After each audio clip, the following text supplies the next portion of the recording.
Right, I believe we're live. Hey, We folks. Hey, are. everybody.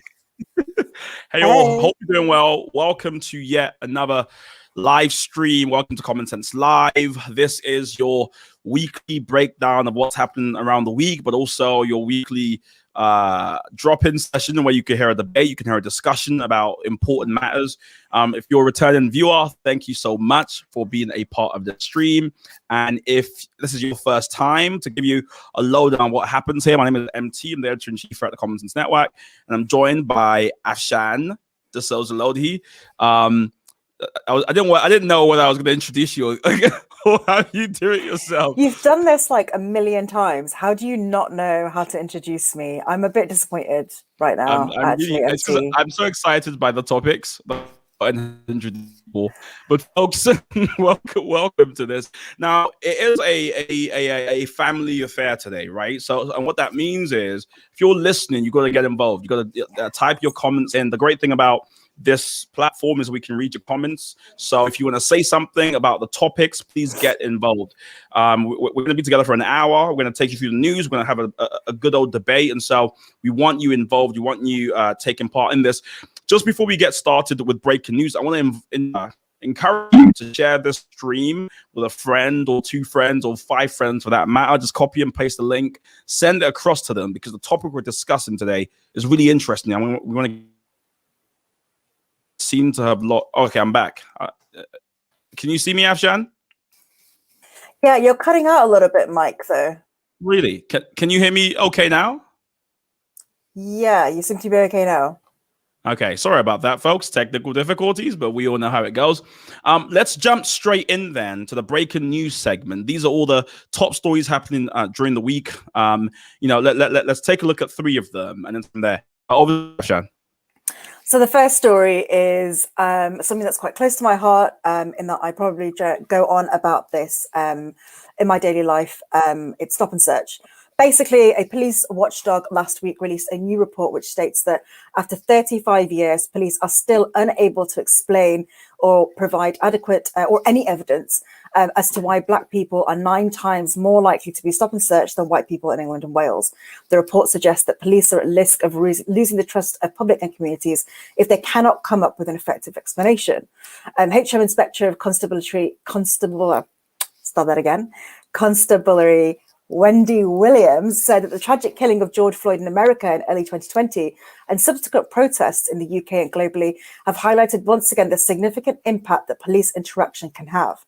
We know that the proportion of stop and searches that actually find drugs is very low, and the disproportionate use of these powers on BME communities is having a damaging impact on public trust. The report that came out, there was another report that came out actually in 1920, which basically stated that BME people from ethnic minority backgrounds, were 4 times more likely to be stop and searched than white people. And that figure rose to 9 times more likely if you're a Black person. This is an issue that has been ongoing for a while. We had a similar issue with the SAS laws back in the 80s that was squashed, and stop and search laws sort of replaced those. And there has now been call across, I guess, news and media outlets to ban stop and search and to change the law with it, or to force the police to actually bring about effective evidence, which they are clearly unable to do, as the report states. I'm of the opinion, obviously, that the police don't need to exist anyway, because, they need to be abolished. I love how you just came in as I started talking about abolition, Mike. I love it. But I know, Mike, that you believe very differently to me when it comes to police and stop and search. What are your views on the lack of explanation from the police around the weirdly disproportionate stop and search numbers when it comes to BME and more with Black people? Yeah. Well, I think what's interesting is this idea that the police is about to start losing trust with the Black community. It's like too late. That's what made me laugh the most during all of this. The truth of the matter is, policing is difficult. It's not. There is no one solution that we can click our fingers and everything gets solved. Abolition. Well, yeah, that's one perspective. There's perspectives on the table. I think, no doubt after this period is finished, old divides, discussions we're having will resurface again. We'll have to face the music and rethink about how we police diverse communities in ways that works for diverse communities. One of the biggest arguments for stop and search, of course, is this notion that it's a deterrent, and so it stops people from carrying knives. Whether that's true or not, it's hard to ascertain. But ultimately, I just think it's going to be that ongoing discussion, isn't it, of how do we police diverse communities well and sustainably and safely. I think it's how do we police, like you say, those communities without disproportionately policing them. And I think that's the issue that has been constantly coming up when we've looked at festivals across the UK. There are some festivals that have been disproportionate, that have disproportionate levels of policing in, and other festivals where we know for sure that there is drug abuse that takes place in those, where there's like very minimal policing. And that kind of like disproportionality just goes to show that actually there are issues and perhaps an institutional problem within the police when it comes to racism, as reports in the past have also stated. But I guess moving on to another top story, from policing to another institution, I guess, in the UK, we're talking about the privatisation of the National Health Service by stealth. One of the biggest GP practice operators has quietly been transferred into the hands of a US health insurer. This is, no, the merger that is about to come forward was going to create the largest private supply of GP services in the UK that will, in theory, cover around 500,000 patients. And doctors and campaigners last week and the week before had been voicing concerns in a letter to Matt Hancock because they believe this is a perfect example of privatization by stealth. Now, the US is a prime example of what happens when you have a privatized health service.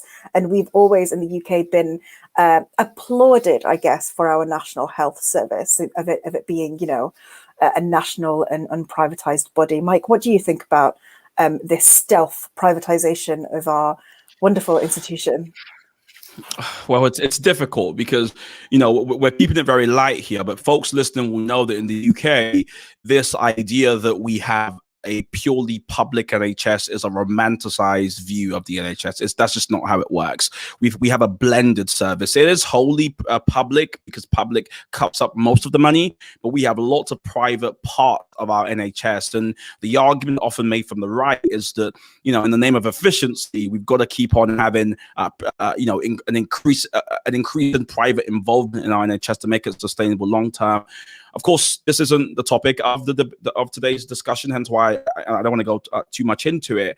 But I do think this is another, or the argument that will be made again is, well, this is just further down the line of efficiency, which in turn allows the NHS to be sustainable long term. But no doubt, The Guardian, where I noticed the story originates, will say that, yes, this is privatization. This is terrible. If you flick over to the Daily Mail, you might get a different perspective. I think we only have to flick over to the US and see what's happening there to kind of see what privatization really does to a health service. As we see, people are scared of calling an ambulance or scared of going in. If you give birth, you're charged for giving birth in a hospital, which is ridiculous when you think about it. And I think the freedom that we have and the privilege that we have here in the UK is being able to do these things for free.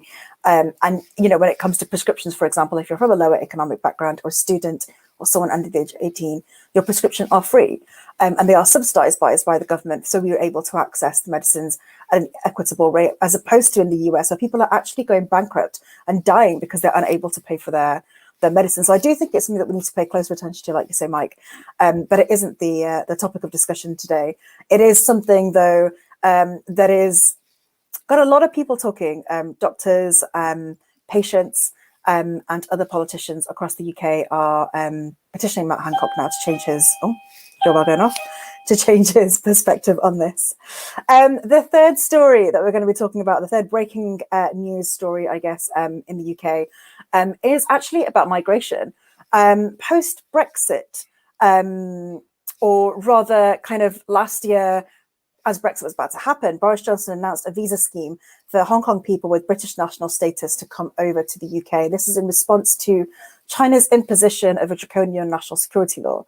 This has led to some worry from a couple of agencies in the UK that claim that hundreds of thousands of people will be coming in from Hong Kong in the UK to start their life post-Brexit, and that we as the UK are not prepared for this.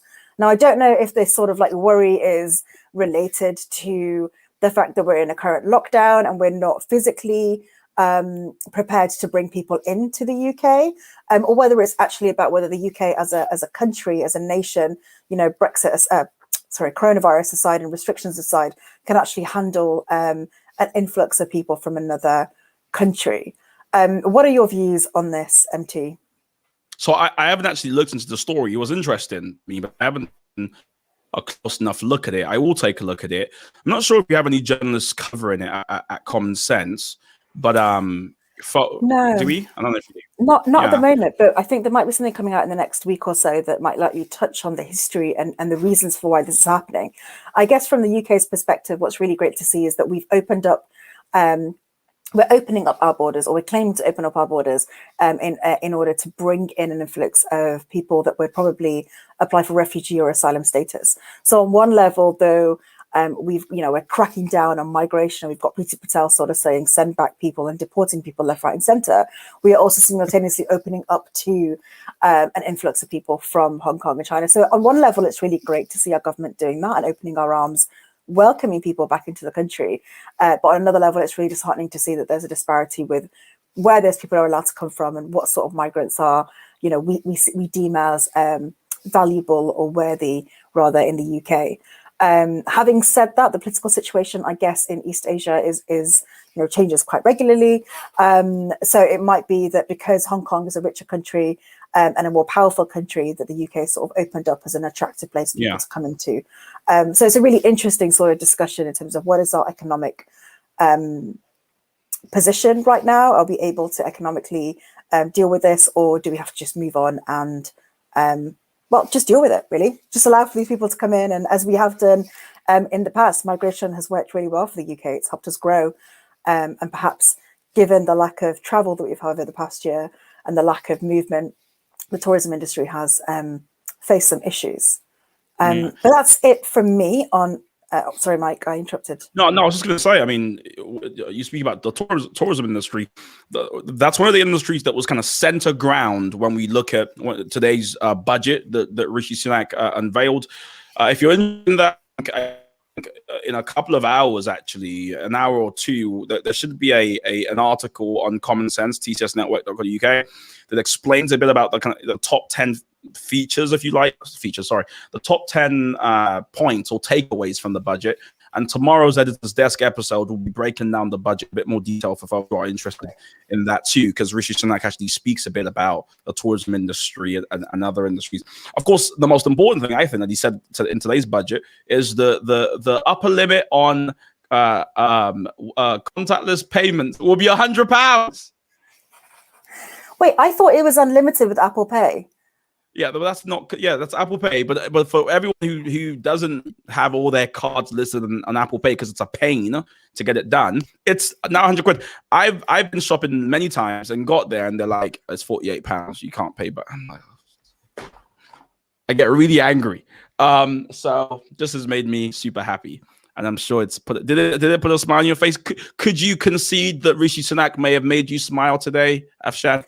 I don't have a contactless card, so I have to use my phone if I want to pay contactless on my watch. So it makes no difference to me. And it's not like I'm leaving the house to do any shopping anyway. My shopping is all on Amazon, which it doesn't have a limit, unfortunately, on how much I can spend in any one transaction. Well, if your socialist dream ever comes true, we'll be queuing up for bread. So you won't need that. You won't need any cash at all. We won't be queuing up for bread. Bread will just be given out. We won't need cash. Abolish cash completely. Let me guess. It's going to be enough to go around for everybody to have enough. Oh, come on. Sorry. We do not need to have this conversation. We have this conversation every time, Mike. I'm just saying. There's no need for contactless in that kind of world. Folks, we're about to get into our main debate. I feel like I'm announcing like a WWE. The main event is happening. But please do invite a friend, because we're going to talk about Meghan Markle. We're going to talk about Prince Harry. We're going to talk about breaking news pretty much today. And we've got some wonderful guests who are coming on to help us discuss this issue. I'm going to play for you the trailer video that dropped. I feel like I'm promoting a mixtape. I'm gonna show to you the trailer video that premiered online a few days ago that talks about this exclusive interview that we've seen, or we've heard rather, Prince Harry and Meghan Markle gave to Oprah. In that time, you got time to invite some people to the stream. So copy and paste the link, send it to a friend or two. And I'm going to invite some great guests on to just break down all the moving parts, because there's so much to get into. So Torin, if you're behind the scenes somewhere, do you load up that video so we can get some context and get into this amazing debate?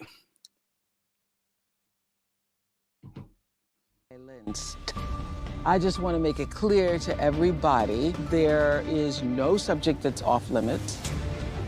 Almost unsurvivable sounds like there was a breaking point. My biggest concern was history repeating itself. You've said some pretty shocking things here. Wait, hold up, wait a minute. You know, for me, I'm just really relieved and happy to be sitting here talking to you with my wife by my side.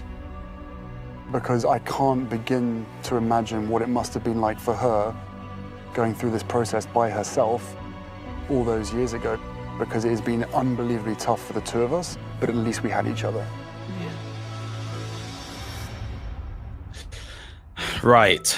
Gosh, right. Let's just talk production value first, because in that 30 seconds, I went through a lot of emotions. There was suspense. There was a peroration at the end. There was scandal. I mean, can we just say and just applaud Oprah's ability to just turn the most simple things, like a sit-down conversation, into a whole thing, right?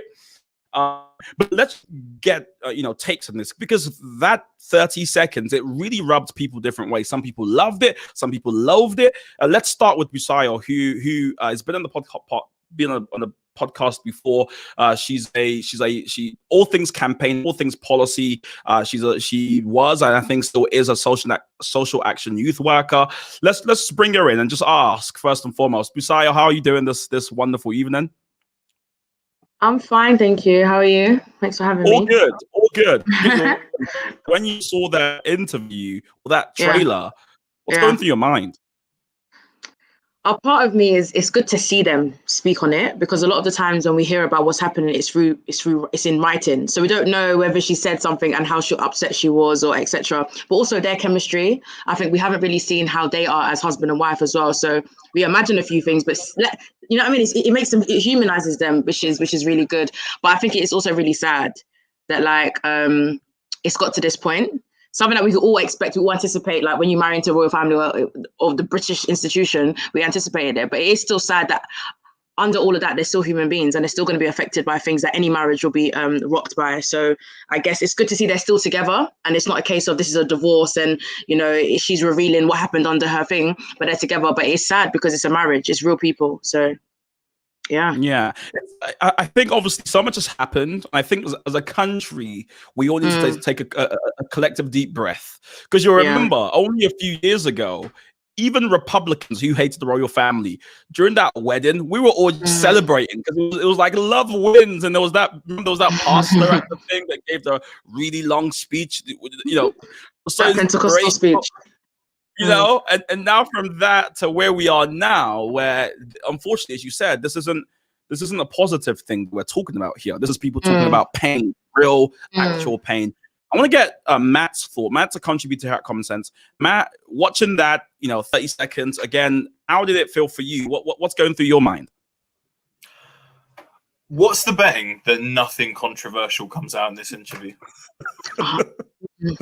What's the betting that all of this hype is built up, as American TV tends to do, and absolutely nothing controversial happens? I could very easily see this just being a piece of PR and not really shedding any light on any trauma or anything that the royal family's done to them or anything the media's done to them. I could just see it as a really cushy PR piece. But at the same time, if they've got something to say, then this is the place to say it, isn't it? Because there's so many eyes on them now. Literally. I mean, it's interesting you say that, because in that trailer, I think the only thing Meghan Markle said was, yeah. And that's it. But the Twitter threads and opinion pieces I've seen about what she said and how, she's just so this and she's so that, and you go, well, nothing's happened. So a part of me thinks, even if there is nothing controversial said, do you think the British media, I mean, you can see them going, well, it was interesting, and that's kind of it. No, you're right. They're bound to whip up something out there, aren't they? But also, I think people shouldn't downplay, like, if you've been in those situations, downplay, like, the non-verbal communication. Like, I know a lot of Black women or anyone who's been in a situation where they feel targeted can be like, what she's saying isn't what she's saying through her mouth. It's her body language. It's the fact that she's a project. I mean, so there's a lot of things that different cultures and different people see different things. So I hear her say nothing, but at the same time, she's shouting. She's saying, yo, I'm not going to lie, sis. This place was mad. Other people like, she didn't say that. So you got to be careful. Do you know what I mean? We've got to really see, actually, depending on who you are, you're going to have a different kind of interpretation of what's happened there. Yeah, I mean, you mentioned America before, Messiah, and I think that's a wish word for our American correspondent Siobhan, who I'm going to get on now, because she's in America, she's American, she's observing the story through a different lens. I just wonder, Siobhan, when you look at again those 30 seconds, that's all we have to go on now. What do you see? Are you kind of like, yeah, this is standard Oprah, or is there something else happening here? First off, you will not do standard Oprah anything. Do not disrespect Oprah in that manner. That's what you won't do. But no, well, so Keith, that's how Oprah got her claim to fame, was the suspense. Like when she interviewed the Kardashians, and it was like, oh my God, how did they feel about the coming out of Bruce Jenner, who's now Caitlyn? Oh my God, that's just basic Oprah. But yeah, but at the same time, one thing that Oprah's key at, you get a lot by nonverbals, even if you can't say anything. And I honestly don't think that you're going to get a heck of a lot out of this interview, but look at their nonverbals. That may be more words than you really need to know. Yeah. Well, of course, we've already seen Harry give an interview to James Corden, who, again, British, but now is in America and runs or is the host of the Daily Show, I think, or the Late Show. The late show. That's the one. The late. Yes. I wonder who came up with that. To see people in the Brandon meeting. There's already the Late Show. Let's just add a late, So he's at the late show. Now that already caused a stir, and I'm going to bring on our two final guests to get their impressions on that before we get deep into the story. So Hamish, Aaron, welcome to both of you guys.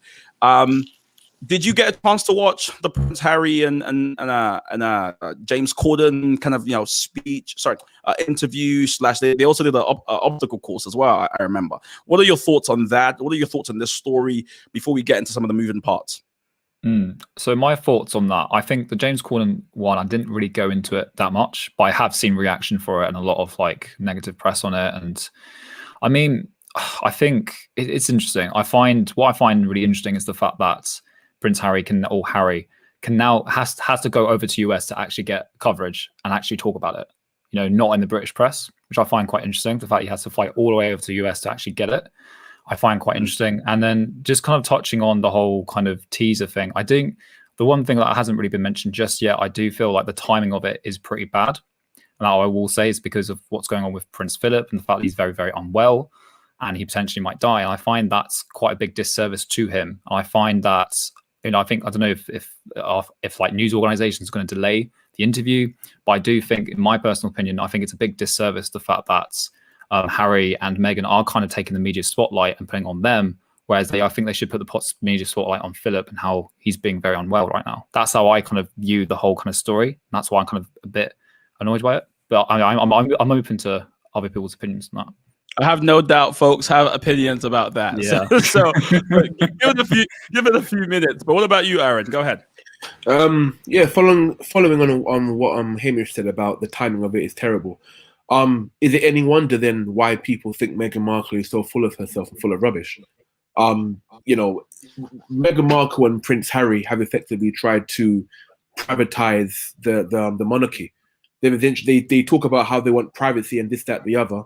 but then they sign multi-million-pound deals with Oprah and Spotify and all these other companies. So it's less to do with privacy and more to do with controlling who they want in their lives. They basically want to have their cake and eat it. And it's disgusting timing, especially that Prince Philip is on his way out. I mean, with respect to Prince Philip, he's on borrowed time anyway. But he's on his way out, and the media is still on them. So no wonder people are going to attack Meghan Markle and think that she's full of it. Because I mean, you can't really have it both ways, in my opinion. Right. Okay. So I was going to take us somewhere else, but we should probably park the bus there and just talk about what you said for a minute. I mean, who has thoughts? He wants to kind of respond to that, or does anyone think to Mission and Aaron have said? Go on, Siobhan. First off, you cannot. Death comes. It's not a timing for death. It wasn't their choice to be like, I'm going to talk about myself, and then your almost 100-year-old grandfather is about to die. That's not their fault. And I think that, and the thing that irritates me about the media, both the US and the UK, when it comes to them, is at the end of the day, they are humans. These are real people with real issues, regardless if they are royalty or not. They have same issues just like you and I. So they're not just humans, though, are they? But they have certain positions. Born into this. Well, it's too bad, isn't it? Go ahead, Aaron. Also, Siobhan, we can't quite hear you. Is there any way we can get your audio to go up a bit higher? Aaron, go ahead. I was going to respond to what Siobhan said. They're human beings, yes, but so am I. So they're one in this chat. That's not the point here. They hold certain positions, which means that there are certain responsibilities and things that are going to be expected of them. They're not just normal, regular human beings who are not in the public eye. Prince Harry was born into the monarchy and the Queen and this, and Meghan Markle is with respect to her, a B-list celebrity. Of course, they're going to be in the public eye. Of course, more things are going to be expected of them. They can't pick and choose when they want privacy and when they don't want it. To whose standards? But to whose standards? To the press's standards. That's how it is. When you're famous, when you're in the public eye, you don't get to pick and choose when. No. They want to have their cake and eat it. I'm sorry. Hold on 1 minute. Let's bring in Basayo, and then we'll. Sorry.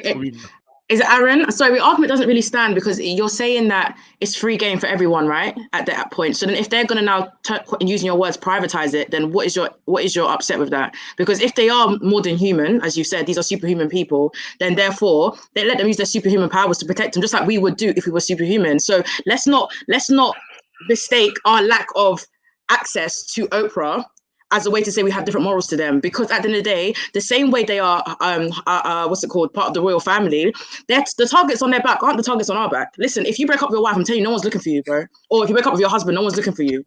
No one's going to be writing a story about you. You better hope that someone in your family even cares and shows up to the court. But for these people, they're also public property as well. So you've got to think about what they're not, do you know what I mean? You have to think a bit higher and be like, actually, what could they be up against? Not what we're up against. So sometimes I feel like, you just have to kind of figure out your argument holds, but it still holds for what Siobhan was saying as well. So then where do we go from here? Who actually feels sorry for millionaires who funded by the taxpayer? No one said feel sorry for them. There needs to be a line, though.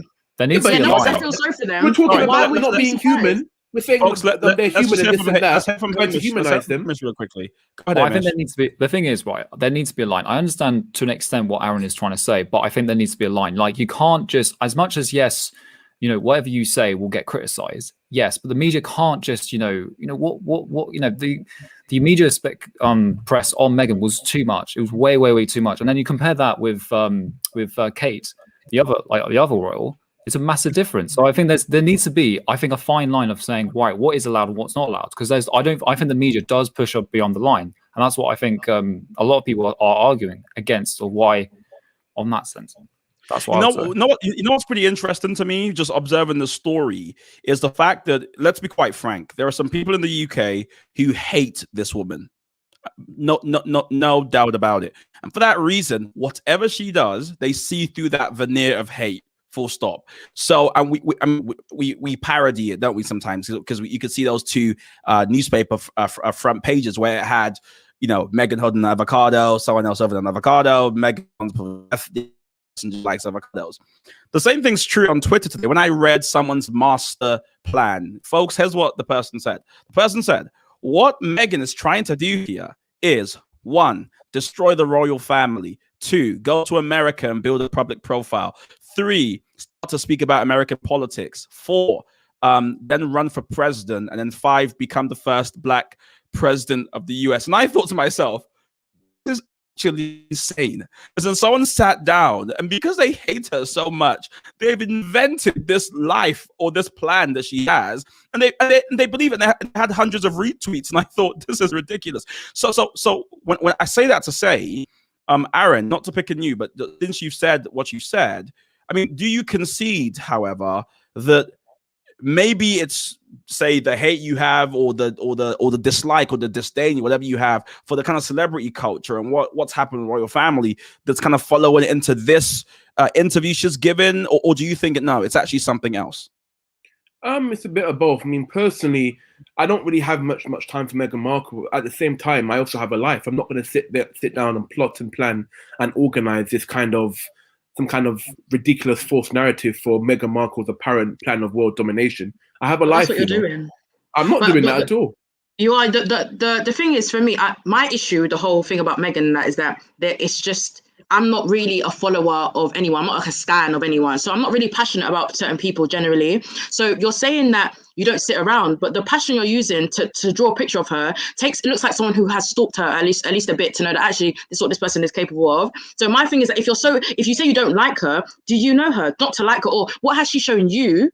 Not what you've read through the mail, that she's shown you that it's like, oh, she's done to you. Because that's what my confusion is. I don't mind people not liking her. I don't know her. But for you to be so passionate and go, this is her plan, where were you in her decision-making processes? Maybe that will help me kind of clear up this. And I'm like, you know what? He's heard this. But it's confusing to me how you can have such an opinion on someone you don't know.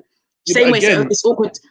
Again, but did anyone apart from people who are close to her know her very well? I can only go by by her behavior. Do you know her?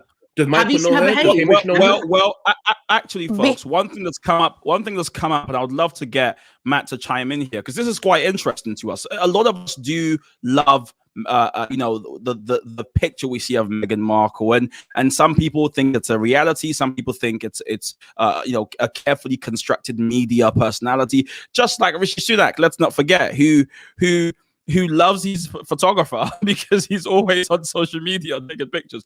But just today, we saw the Times break, the complaint was from 2018, but we saw them break a news story that essentially said that Meghan Markle had bullied or through bullying had driven 2 of her personal aides out of the palace.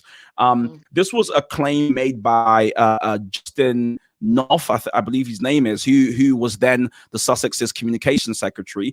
He said that her behavior meant that 2 different people who worked for her had to go away.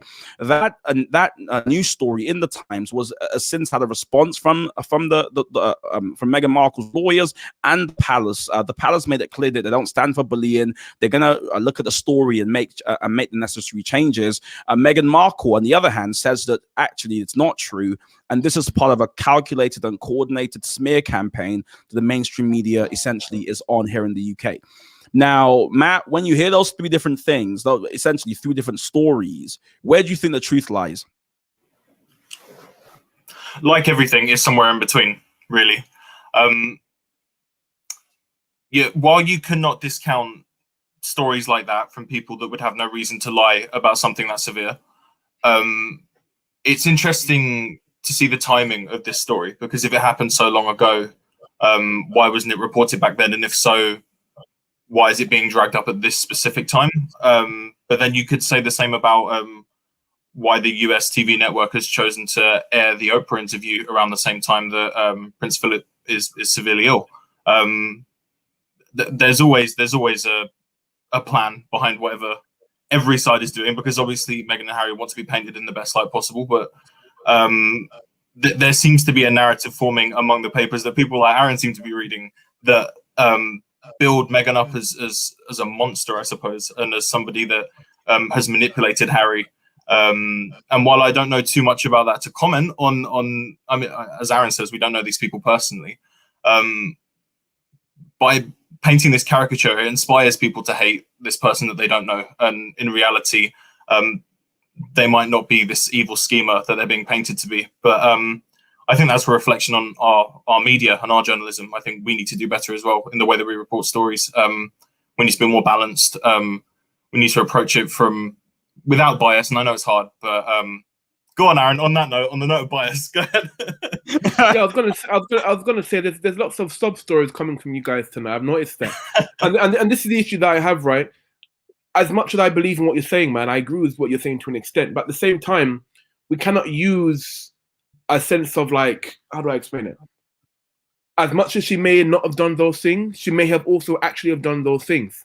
And we can't use the idea of media persecution and weaponize that to protect her image. We can't say because the smear campaign might be going against her that she's not exempt, that she's exempt from criticism and scrutiny.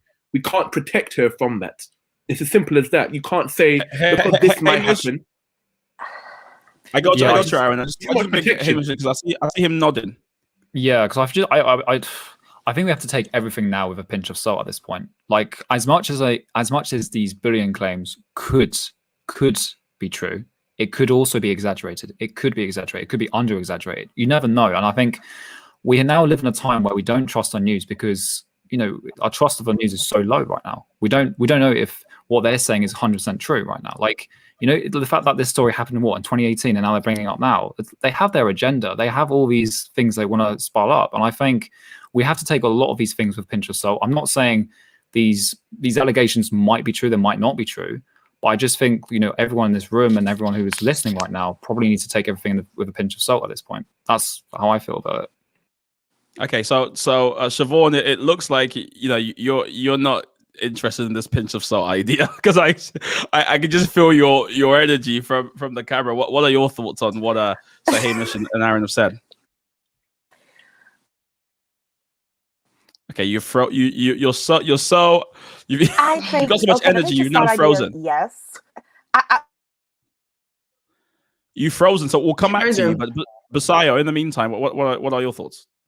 Yeah, there's so much more you can really argue in it. I think at the end of the day, it's a case of the reason why people feel like they like Meg isn't because of what she's done as a good person. It's more about saying they think she's been unfairly treated by the press. Everyone else, no one knows. No one's claiming that Meg is a good person. What we're trying to say is that is independent of how we feel like she's treated by the press. So if we are skeptical about how they're treating her, we're going to link it to maybe they have an ulterior motive. So I think the reasons that you think we're defending her or we're maybe apathetic or we're empathetic even isn't the same reasons why the people are attacking her. So I think you can't use the argument. It just seems a bit like, I wouldn't say cognitive dissonance, but I think it's a case of you have to just admit you don't like Meg and therefore you feel like the attack against her is okay. But if you try and rationalize it, that's when it kind of falls short of logic. That's the only thing I'm trying to say. So you cannot like her, you're entitled to, but then do you know what I mean? The other reasons you're giving, it's almost irrelevant. I don't really understand where you're going with that one. Right. So I want to press in a bit on this timing issue because, someone said it before, and I think it was Hamish, you said it right at the beginning. We'll come back to you, Siobhan, in a minute. You spoke about the timing's off, and this is something that Jeremy Vine on The Right Stuff, which is such an interesting name for a program, was discussing this morning, which is, should they cancel the program? You've already said it, that, ITV have said that they're going to cancel the program if Prince Philip's condition worsens, the Duke of Edinburgh. Now, they've acquired the program and exclusive rights, I think, for showing it in the UK, GMT 1 a.m. if it does show, for £1 million. But they've said that they're going to drop it if things get worse. Now, it's interesting to me when we look at the media landscape more generally, because folks who said that, it's odd timing are also the folks who broke the story about the bullying that happened to Meghan, knowing that she would retaliate and it would further drag on the discussion. So part of me thinks, hold on, do you want to kill the story and call truce and just focus on Prince Philip, or do you want to have this out in public, which is what it seems like folks like Piers Morgan and all the other commentators are interested in doing? So I guess my next question is, if we do see the condition of Prince Philip worsen, do you, and something untoward happens, do you think this interview should be cancelled, shouldn't be aired, and we should kind of revisit this topic at a different time? Siobhan, what are your thoughts? Go forth and prosper. Go forth and prosper with this interview. I mean, truth be told, it's not their fault that he is dying. I mean, for God's sake. I mean, I just don't think that they should redo this interview. I really, really don't, because it's not their fault of what happened to them. They have something to say. I mean, why? Right. Hey, Hamish. Not No, to sorry. be Go ahead. butthole, or not to, but not to be unsympathetic about it. But why should they have to wait for this interview, especially when it wasn't their fault? The dude is about to die. Right. Got that. Hamish, what are your thoughts? Yeah, I mean, Siobhan is making good points there. I understand it's not their fault, and I'm not saying I blame them, but at the same time, I would take the step back and think, if I put this, does this interview need to be published right now?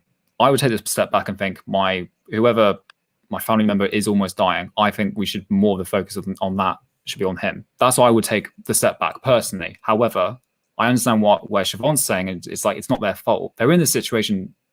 It's not their fault, essentially. But I would say for Harry and Meghan, I would personally take the step back. That's what I would have done personally. But I understand other people's points of view. They wouldn't do that. That's the thing. But I understand where Siobhan is coming from. I get that. But at the same time, it's just not their decision either. Like I said, I mean, you have Oprah's team. Whether or not they want to do that as well. That's not just their sole decision on whether or not. No, Oprah, no production team, Harpo Industries. We're gonna I don't think that this is right. If Oprah wants to get it done and wants to air it, guess what? It's going to be aired, whether that they want to or not. So it's just not their sole decision. But hang on a second. I thought that's what they wanted in the first place. I thought that's what I wanted in the first place, to be able to monetize their status and to be able to control when things are published, when they're not. We talk about how it's not their fault that Prince, what's his name, is dying. Nothing ever seems to be their fault. Nothing ever seems to be their fault. So are they responsible for his situation? Is that what we're saying? No, I'm not saying that at all. I'm saying they're responsible partly for the timing of it. Do you really think it's a wise idea when your grandfather is dying to put out an interview that centers around you? Is that the right time? And do you know what it is? I definitely hear that. I would say that in the sense of family ties, because we're going to say they're all human, right? Then I do think, like, at the end of the day, there's a family argument where I would accept that if they didn't want to bring it out, then it makes sense, because that's your family at the end of the day before all of this stuff. However, we all come from, I don't know everyone's family situations, but I'm sure there's certain family members in your head you can't defend. And you're like, you know what, whatever happens in my family, that sounds like a you problem. So again, let's not make it look like to say that people don't come from certain families where it's like, you know what, you pushed me to the point where when I was attacked, where were you? Not necessarily Prince Philip, he probably was in the same condition when they were arguing in the first place, but the system around him, were they there to support them? So again, just because they haven't chosen that route doesn't mean they haven't thought of that route. And I think we have to be careful of going, actually, I can think of things, weigh them up and still choose a different path. And that's okay. But I'll be upset that they didn't choose the path that we asked. That's different to saying they chose the wrong path. And that's what if you just take your situation in your family or your logic, because when people are talking about people being self-centered or they're trying to monetize off it, number one, so they shouldn't work for money, just like the rest of us are doing. Number two, look at this generation of Instagram, everything. Everyone's trying to make a come up. Everyone's trying to make a name for themselves. Everyone's trying to take photos. But now all of a sudden they're the self-centered ones. But they're the closest to our generation that any of the monarchies. So you think they won't be reflected in it. So I think sometimes it's a bit of a case of like, they're not doing anything we're not doing. And at the same time, you think they shouldn't eat food. They shouldn't look after their kids because of what? Because they're not connected to the royal family. So I don't really understand the logic. I really don't really. And this is not me a fan of them. I'm not trying to say that I'm supporting them. I don't care enough. Like, I really am not vested. I feel like at the end of the day, listen, they're not affected by recession. They're not affected by all the things that we're affected by day to day. So I'm not bothered. But however, the logic still stands. These are human beings who are going to make human mistakes that we all do, just on a bigger platform with more press and a greater incentive. We just don't have the incentives or the access to make those mistakes or those decisions. And I genuinely feel like that's what we're dealing with. Exactly. Now, hold on 1 minute. I want to consider some of the comments that people are making. And folks, thank you so much for commenting. I can see your comments. I'm trying to read them whilst the conversation's going on. But let's just go through some of them. Kemi Gonzalez says that airing it can come across as insensitive, but the timing is an unfortunate coincidence. And I think obviously this is probably the case. I've read some other things on Twitter I cannot repeat on air about the coincidence, but I'm not going to go into that too much. Of course, Aaron, you're speaking about the fact that celebs aren't simple human beings. I think that point's been well labored. I see a point here from I might pronounce your name wrong because my glasses aren't on, but Kwaku Ghana says the interview will definitely be delayed because the UK has a bondage to the monarch. You know, and this is interesting. This relationship the UK has with the monarchy, because I think it's come into play here. There is one thing to concede, and it's the fact that the mainstream media, and it's the same thing as politicians who criticize the mainstream media. But the truth is, politics in liberal democracies is always a delicate dance between the media and, say, politicians, or the media and the monarchy, because they need each other, quite frankly. In fact, if you take a good picture of Meghan Markle as a photographer, that's all you need. Like, you can retire on that money, because people would pay a lot of money to get their pictures. And we know that if you watch The Crown, which Prince Harry said is actually more realistic than some of the stuff you read in the press, you know, there are times where members of the royal family will invite the press in to take pictures, to talk about new announcements, new initiatives. So there's this back and forth that's always happened, and so this one-sided narrative that the mainstream media is just out there to hound public figures isn't true. There's a symbiotic relationship there that sometimes one try to brand the other one as exploitative, when I think really it's a two-way affair and a two-way dance. So Kwaku, I totally get what you're saying there. Femi says that Piers Morgan is still bitter from the rejection years ago. Does anyone know about this kind of thing? And Piers Morgan in the pub, and apparently he tried to make friends with Meghan, and she blew him off, and she didn't invite him to the wedding. And this is like, I don't want to talk about Piers Morgan too much, but do you think that has a part to play in all of this? The fact that Piers Morgan is just jaded and just a bit kind of personally angry? I mean, maybe, but maybe he's just exaggerating it. Maybe, I don't know, but I don't know. I mean, Piers Morgan gets pissed off with anything, to be honest. So, like, yeah. Maybe it's the guy. We have one more person. I'll go through one. This is Chin Ore, who says that I think they are a little self-centered. Now, I know, Busayo, you've kind of, you've said you're not a stan of anyone, but I think in this conversation, you've flown the flag for Meghan and Harry, perhaps because they are unduly treated, as you've said. But I mean, when you look at their public profile, do you think they're self-centered? Do you get that hint at all? I mean, do I get the hint that they're self-centered? Yeah. I just get the hint that, listen, no more than anyone else's at this point. I just feel like at the end of the day, if the monarchy is going to transition into a modern day institution with likability, how they always try and evolve with the times, like they did with, was it Princess Margaret as well? And they do that all the time, where they try and be like, what's the best way to make us look like, we're kind of hip and modern. It makes sense. It's just that we're very much used to the distance between us and the royal family. So we're like, if you're going to talk to us, let it be a big announcement where we have to come and walk to see you. They're saying, listen, we're also on WhatsApp. I might WhatsApp you a few things. Like, I mean, like, that's what they're doing. So for me, don't get me wrong. I do think at the end of the day, obviously, listen, I'm not a fan of like celebrities like that. So I do get 100%. I don't think it's without them trying to secure as much as the wealth and the reputation as they can. 100%. That's not the discussion, but 100%, no one's saying they're not. However, that doesn't take away from the fact that I do think the press, certain press, have targeted this woman because of her race and probably her American ties and what she did before that, as they do anyone else who isn't even of a different color. So this is not new. We're not saying Meghan is particularly new. Everyone who is the outsider of the family has been treated like this. But now with the the paparazzi type of thing, that's why Diana and those coming after her have been treated a particular way because of the sources that we use to kind of attack them. That's all it is. This is not a Meghan is our saint or our idol. It's not. But we see it with the average celebrity who has nothing to contribute. It's hounded for nothing. So why would Meghan be different to that? So I just think it's not, do you know what I mean? When I do come across as flying the flag, it's more about being like, realistically, guys, if Meghan becomes the queen or the princess or the prime minister or the president, that doesn't change any of our lives in any way. So I have no stake in it. However, the logic we're using, we have to be careful, because if it goes the wrong way, you can end up killing a person. You can end up affecting these people's families. And indirectly, you can affect the way other people who look like her are treated on the ground. Because we know there's very mad people in this world who'll be like, a win against Meg is a win for the ethnic minorities, you know what I mean, to get them out or whatever. So we have to be careful, especially with the Brexit conversation and everything's happening. This is why people are, even if they are very premature or very aggressive with how they defend her, it's not really Meg. She's a symbol of bigger ills of society. And I think that's what we need to remember. That is why the defense against her isn't defense against Meg, but what she represents for everyone else. And I think that's actually a good place to go as we kind of, reach the peroration, if you like, of this discussion is, how do you see this playing out? I mean, a lot of people were celebrating, as you said, when Meghan joined the royal family. It was a big win for quote unquote the BME community. You know, my mum, who's long been a royalist, was like, "Wow, you know, the royal family's embracing,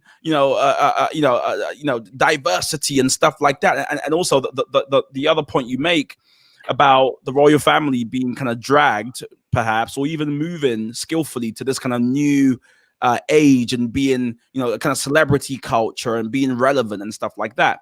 I don't know if anyone saw things getting quite as sour as they did, but obviously we are where we are right now. So as you watch these different stories, as you see these different moving parts, I'd love to get a thought from each of you. Like, where do you see this going? What will end up happening? Is this just another thing that will blow over?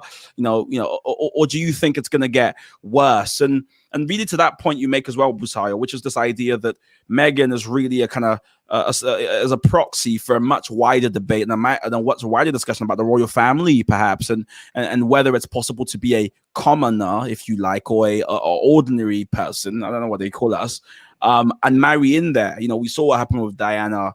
It's kind of, we're seeing a history almost repeating itself, because Prince Harry spoke frankly about his mental health, struggles as a result of struggles that came after him marrying Meghan.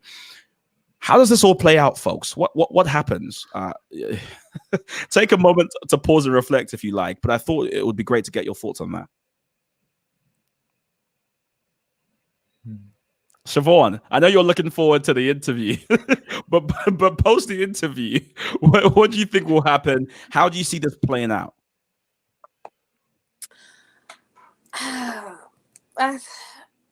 Again, it's more so not necessarily Harry and Meghan for me. It's more so the bigger picture for me too. But honestly, I don't think it's ever going to be the same. Well, it all depends on what is shared in that interview. If some juicy secrets are displayed, I really do think it's going to be what is shared. I don't think it's ever going to be the same, because Harry and Meghan made their stakes in it, and it's kind of interesting to see if their grandmother dies, if the queen dies, what direction where the next generation take that. It honestly begins with the next generation. What is William going to be in that? Because he was affected by this whole situation too. Him and his brother do not have a great relationship because of everything that has happened. So how is he going to take this next generation of the monarchy?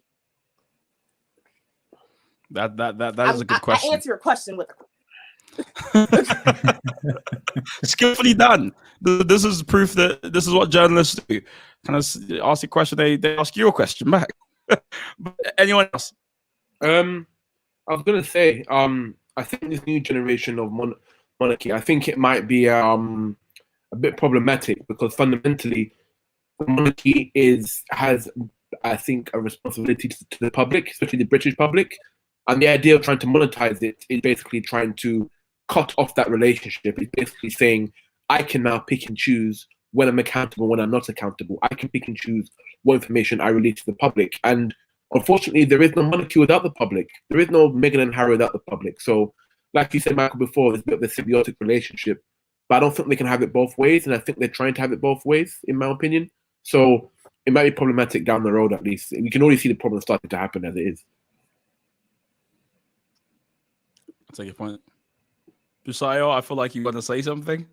Right, I don't know. I feel like the monarchy, as far as I'm aware, there's always been dealings. You know, there's money's always been involved. This is not new. As I said, the tools and resources we're using now seem a bit more common. So we're like, oh my God, it's almost we're disgusted by the low levelness of their money. That's what it is. It's like the fact that not ordinary people are using the same platforms that they are. We're kind of like, what, you're rubbishing it, you're cheapening it. And that sounds like an us problem. It sounds like something that is some sort of self-hate problem, which is fine.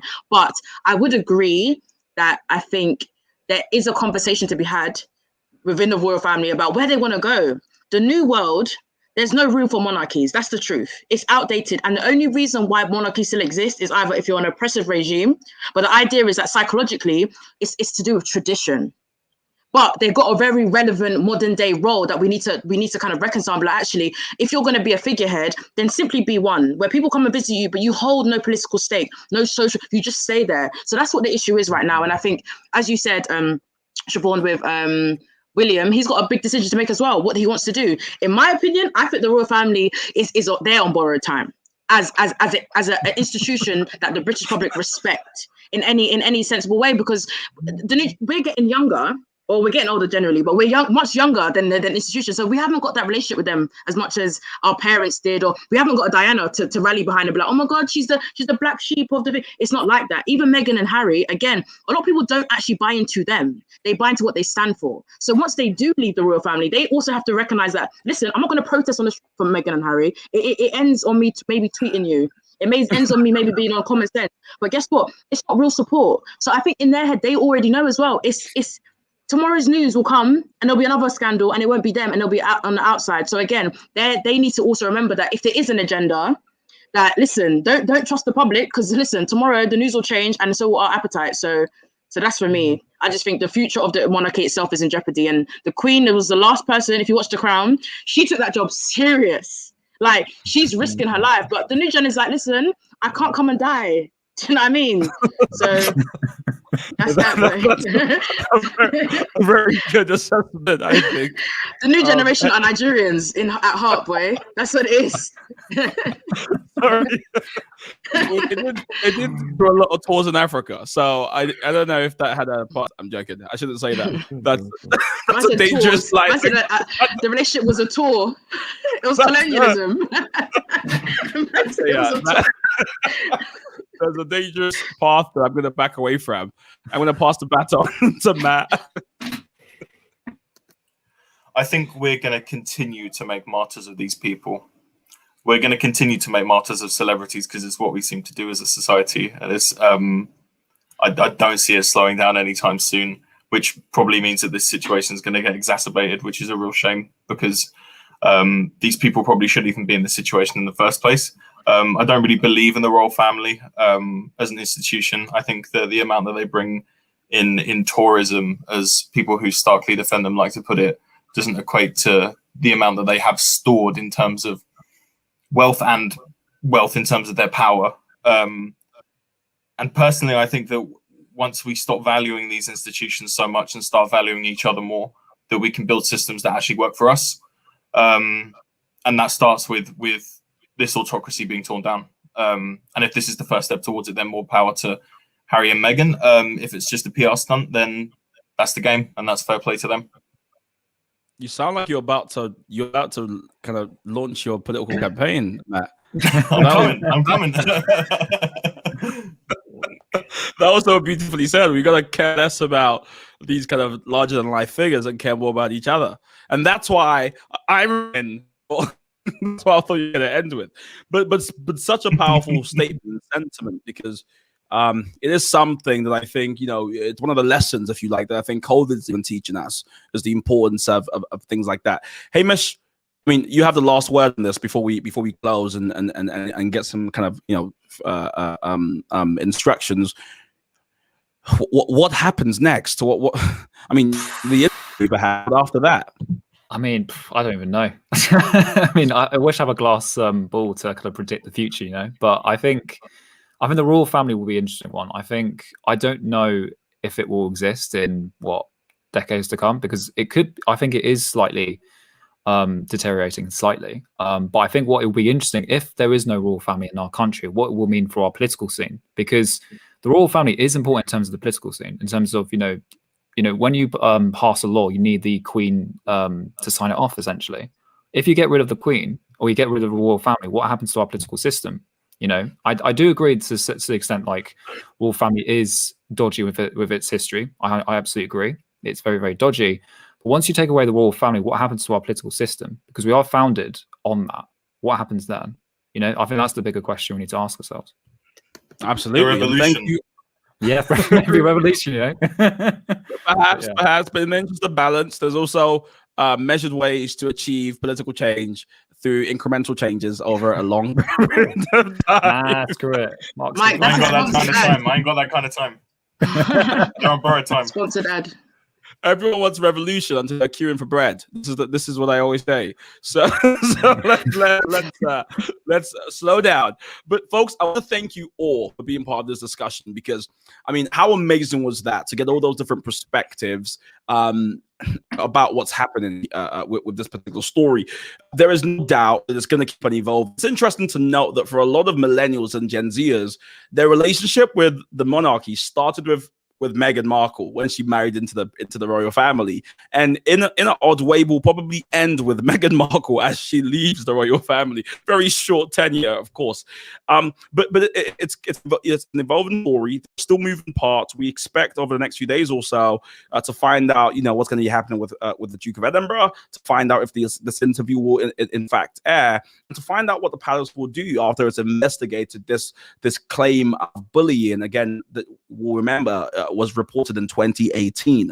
But we'll be following it. And if you're interested in this story and others like it, you can go to tcsnetwork.co.uk, where, no doubt next week we'll have coverage of this very story. Before we go and move on, I want to invite Afshan back onto this stage to just hear, a few leaving words from her. Oh, everyone's back. This happened last time as well. Sorry, folks. We have to work out how to do this. The technology. I think they must all now be. There we go. Hold on. Yeah. There we go. And yes. There must be a slicker way to do that, but we'll figure it out. Afshan, what are your thoughts on this week coming up? The budget as we move forward, next week's Common Sense Live. What are your thoughts? It's a terrifying week coming forward. I think we're in March. You meant to lift us up before we go. Sorry. I just, I guess if we take ourselves back a year, when we first started lockdown, there was the first 2 weeks of chaos, and then there was what seemed like perhaps nostalgically 3 weeks of baking and drawing and sunlight and picnics in the garden with your friends and a cup of tea with your mum across their front gate. So there's something about that might be returning. There's the rise in vaccines that are being given out left, right, and center. I'm still waiting for my letter from the NHS to get mine. But I think I don't know. There's some positivity, perhaps. Perhaps we will all go clubbing or go to Afro Nation in July. Or perhaps we'll be watching a live stream of Afro Nation as other countries are actually able to facilitate and host parties and festivals, and we'll be sat at home on Zoom, queuing up to try and get a glimpse of, Afro B or something. You sound like you just had enough of everything. It's nearly a year, man. It's nearly a year that we've been inside. Yeah. I just realized last year I did on the Let's Talk Common Sense podcast, comes out every Monday morning. I had when Carnival was cancelled, I had one of the carnival dancers from the Mangrove Steel Band on the podcast.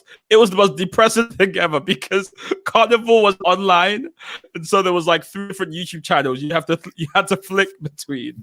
And of course, hats off to people trying to be creative. When you think about it, I mean, the thought of going to take Glastonbury and put it on YouTube, through online Glastonbury just sounds like, let's just not do it. Let's just try again next year.